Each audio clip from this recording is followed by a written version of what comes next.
Lo abbiamo conosciuto come il sindaco dell'emergenza Covid alla guida del comune dove tutto ha avuto inizio, Vo.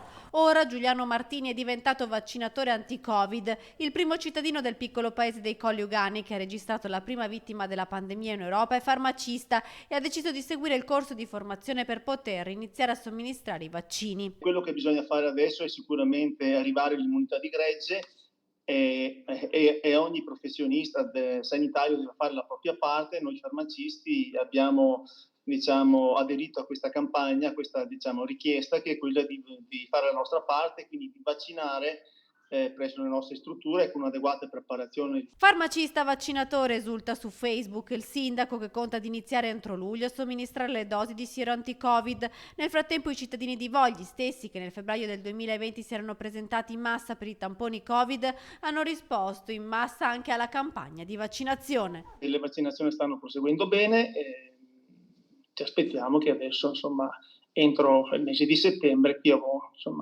di raggiungere quello che sono i valori ottimali per poter raggiungere questa immunità.